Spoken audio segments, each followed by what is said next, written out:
आइए हनुमान जी विराजिए। एक पंडित जी रामायण कथा सुना रहे थे। लोग आते और आनंद विभोर होकर जाते। पंडित जी का नियम था, रोज कथा शुरू करने से पहले आइए हनुमान जी विराजिए कहकर हनुमान जी का आह्वान करते थे। फिर कथा सुनाते थे। एक वकील साहब हर रोज कथा सुनने आते।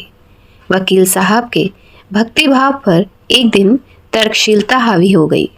उन्हें लगा कि महाराज रोज आइए हनुमंत जी विराजिए कहते हैं, तो क्या हनुमान जी सचमुच आते होंगे?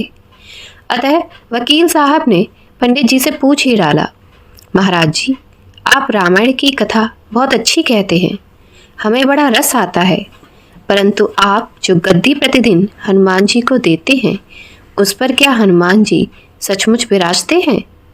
पंडित जी ने कहा, हाँ, यह मेरा व्यक्तिगत विश्वास है कि राम कथा हो रही हो तो हनुमान जी अवश्य पधारते हैं।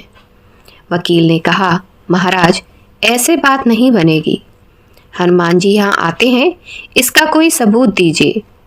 आपको साबित करके दिखाना चाहिए कि हनुमान जी आपकी कथा सुनने आते हैं।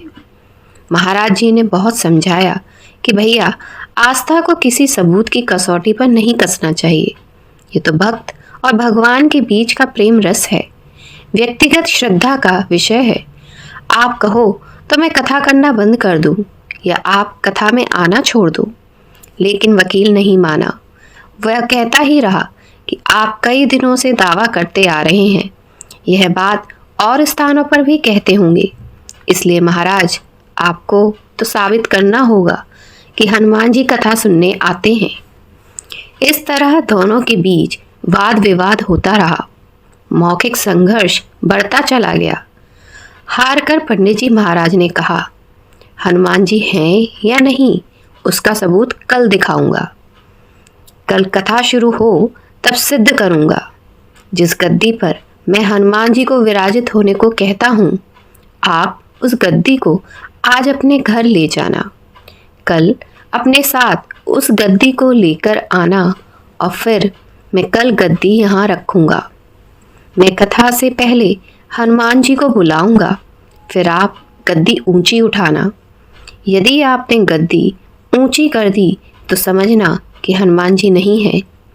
वकील इस कसौटी के लिए तैयार हो गया। पंडित जी ने कहा, हम दोनों में से जो पराजित होगा वह क्या करेगा, इसका निर्णय भी कर ले। यह तो सत्य की परीक्षा है।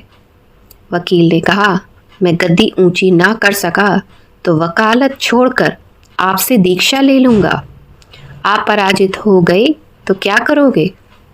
पंडित जी ने कहा, मैं कथा वाचन छोड़कर आपके ऑफिस का चपरासी बन जाऊंगा। अगले दिन कथा पंडाल में भारी भीड़ हुई। जो लोग रोजाना कथा सुनने नहीं आते थे, वे भी भक्ति, प्रेम और विश्वास की परीक्षा देखने आई। काफी भीड़ हो गई। पंडाल भर गया। श्रद्धा और विश्वास का प्रश्न जो था। पंडित जी महाराज और वकील साहब कथा पंडाल में पधारे। गद्दी रखी गई।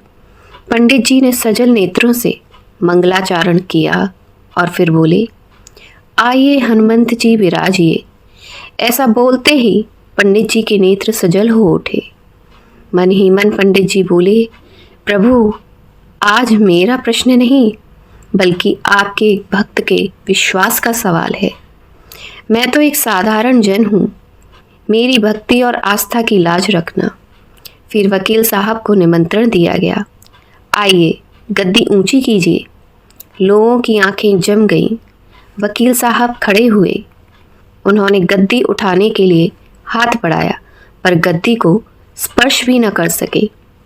जो भी कारण रहा, उन्होंने 3 बार हाथ बढ़ाया, किंतु तीनों बार असफल रहे। पंडित जी देख रहे थे। गद्दी को पकड़ना तो दूर, वकील साहब गद्दी को छू भी ना सके। तीनों बार वकील साहब पसीने से तरबतर हो गए। वकील साहब पंडित जी महाराज के चरणों में गिर पड़े और बोले, महाराज जी, गद्दी उठाना तो दूर, मुझे नहीं मालूम कि क्यों मेरा हाथ गद्दी तक नहीं पहुंच पा रहा है। अतः मैं अपनी हार स्वीकार करता हूँ। कहते हैं कि श्रद्धा और भक्ति के साथ की गई आराधना में बहुत शक्ति होती है। मानो तो देव, नहीं तो पत्थर। प्रभु की मूर्ति तो पाषाण की ही होती है, लेकिन भक्त के भाव से उसमें प्राण प्रतिष्ठा होती है, तो प्रभु उस मूर्ति में विराजते हैं। आशा करती हूँ आप सभी को वीडियो पसंद आया होगा। अगर वीडियो पसंद आया तो वीडियो को लाइक करें, कमेंट बॉक्स में कमेंट कर दें, और अगर आप चैनल पर नए हैं तो चैनल को सब्सक्राइब कर लें। मिलते हैं एक और नए वीडियो के साथ, तब तक के लिए जय श्री राम।